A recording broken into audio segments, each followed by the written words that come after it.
Today's video is brought to you by Cove and their speaker commuter. Now this speaker right here is actually pretty sick. They gave it to me not too long ago to test out, and it's the only reason why I decided to talk about it, because I actually like this product. It has a built-in microphone to hook up to your phone and tablet, so if you get a phone call while you're listening to music, you can just instantly take that call. Obviously, it's connected by Bluetooth, so your tablet, your PC, all your accessories that are Bluetooth enabled can use this little bad boy. It has an 8-hour lifespan, which is pretty sick, and the UI on the top is pretty cool, pretty neato. It's like a tablet, so you have to kind of like swipe left and right to use some of the functions. It has 2 modes, bass mode and normal mode. You can kind of tell. I'm actually going to show you guys how it works, or rather the sound. So I'm going to play for you guys some Big Bad Bosses. So you turn the dial to control the volume.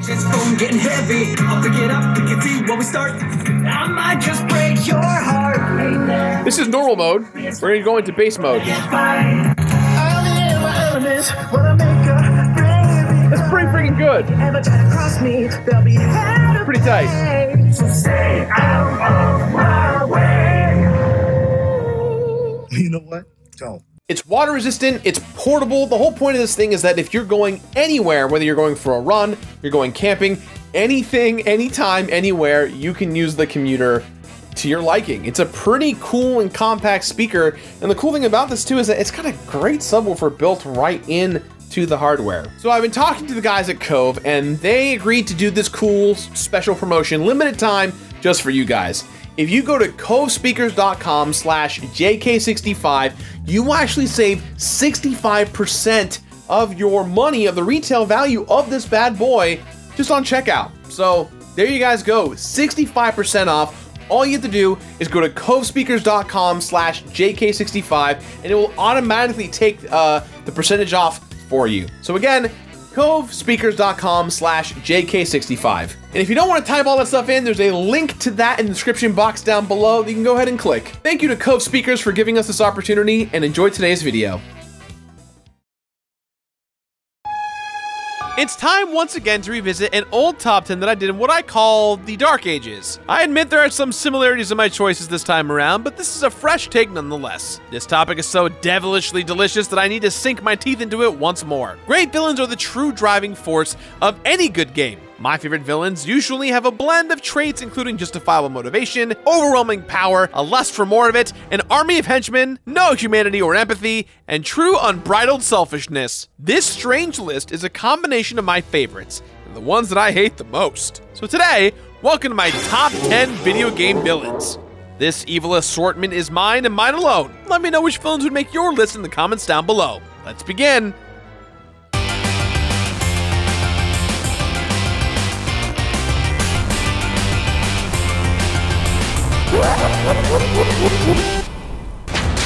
Number 10.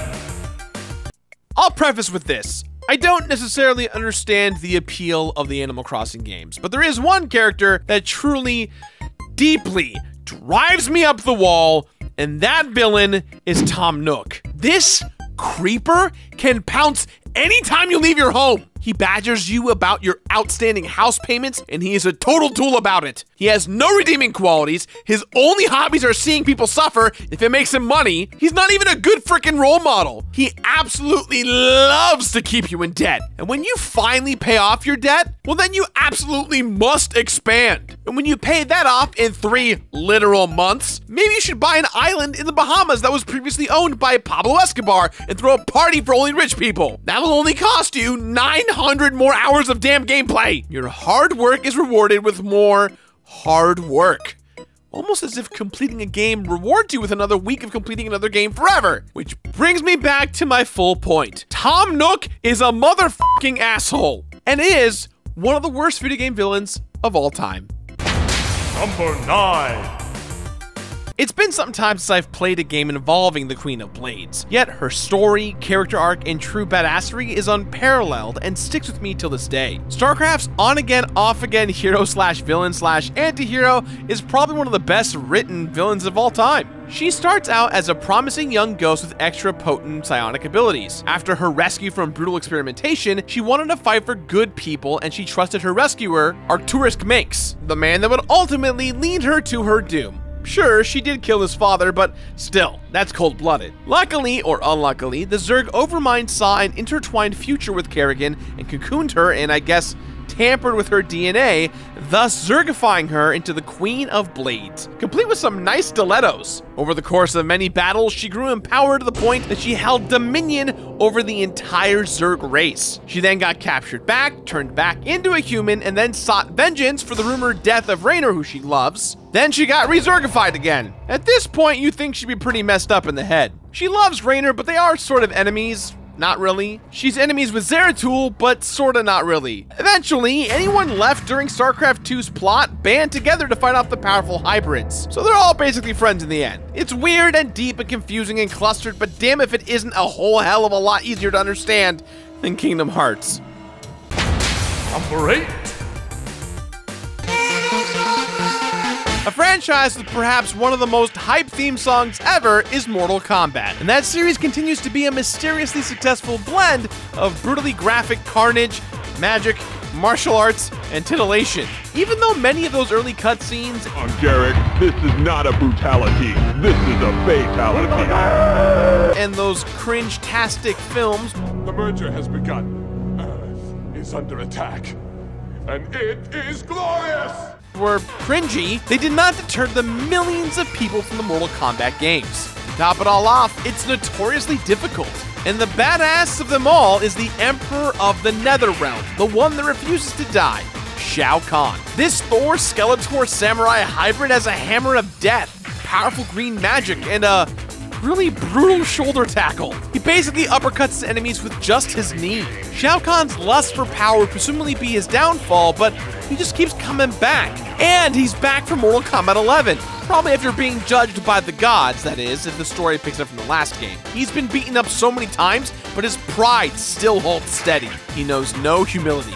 I'd love to see him go up against Vegeta in like a DBZ cross Mortal Kombat game. That would be insane, would make no sense, but there would be a lot of blood.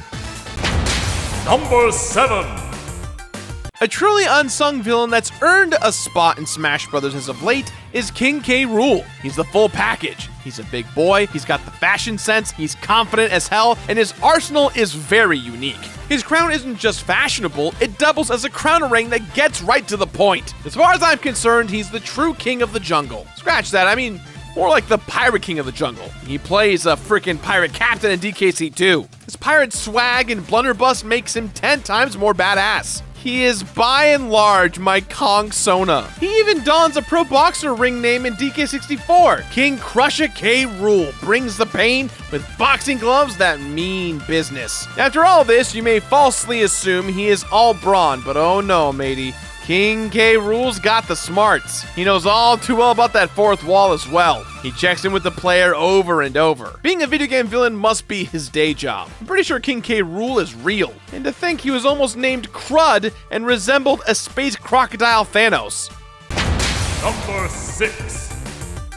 A kind of Dennis the Menace type villain that I love to hate lives next door to our heroes of Earthbound and technically transcends Mother 3. Porky. At first, Porky appears in the very beginning of Earthbound, joining Ness on his early adventures. And other than a predisposition towards practical jokes, seems to be like a normal kid. Then, out of seemingly nowhere, he crops up later as a cult leader who's fond of human sacrifice. Then he gets a terrifying spider mech that needs to die. The faster, the better. I demand less spiders in my games and even less in my office. We're still finding Spider Ted's webs everywhere. But I do have the most sympathy for Porky over any other villains in this list. For one, he's a child raised by somewhat abusive parents, so he's going to be messed up. And he hasn't fully grown or learned the way of the world yet. He's cripplingly afraid of most things, which as we've seen time and time again, never leads to anything good. Here is the path to the dark side. Fear leads to anger. Anger leads to hate. Hate leads to suffering. So I understand where a lot of this evil comes from, but I think we need to also attribute some to his character as well. He's an evil kid that wants everyone that doesn't like him to be gone. It's tough because I think I can speak for most when I say that similar thoughts have crossed our minds throughout our own childhoods. We often think of simple, magical solutions to things that bother us. When someone's mean or argues with us or ignores us, they should just disappear. So I understand his childish motivations, but it's truly his fear that destroys him in the end. It's kind of fascinating. He has all these time-traveling abilities, but wisdom always escapes him. The rest I want to talk about does kind of spoil Mother 3 a little bit, so if you've not played Mother 3, here's your warning. Or, you know, just turn the video off, I won't be too mad. In the final battle with our heroes, Porky escapes into the absolutely safe capsule. He cannot be harmed, he cannot escape, and he can no longer do harm. With the added fact that he is immortal, he effectively neutralizes his own existence, becoming a powerless, silent observer forever. He's a ghost, watching the history of the universe unfold around him. Porky is strange, unique, and poetically sad. Whew, after that one I'm gonna go for a little walk and decompress for a bit.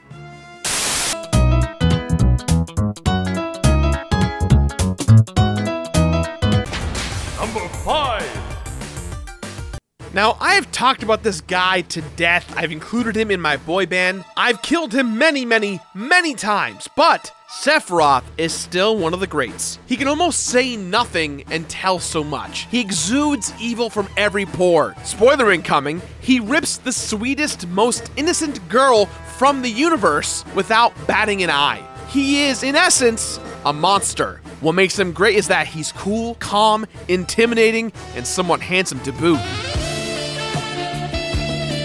When villains have desirable traits, it can really challenge our skin-deep stereotypes. In order for things to be evil, they don't need to cackle, they don't need to be ugly, they don't need to be giant or overweight or dumb. Sephiroth, in my mind, was truly a stepping stone for more fully developed villains in gaming to come. At the time, the best villains we had were Bowser, Neo Cortex, Giovanni, King K Rool, Sweet Tooth, Dr. Wily, Ridley, Robotnik, Ganondorf, Andross, and I guess Birdo.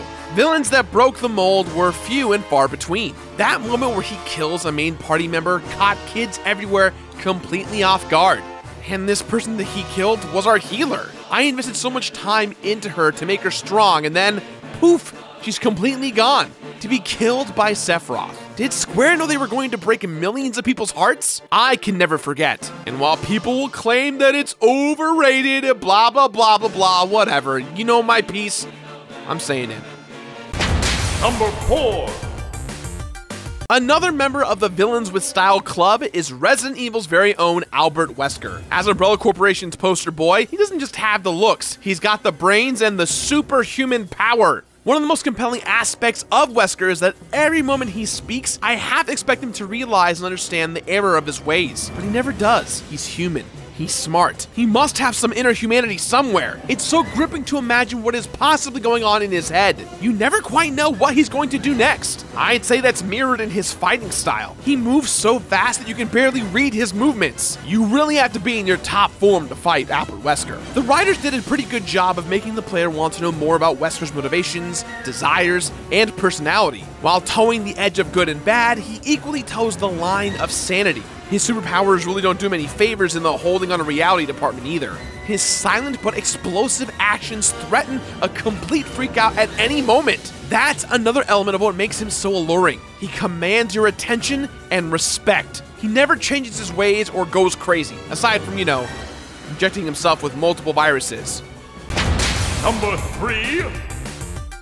The next villain on my list is a bit too human. Don't get me wrong, he's a monster, but he's also a human, and that's what scares me.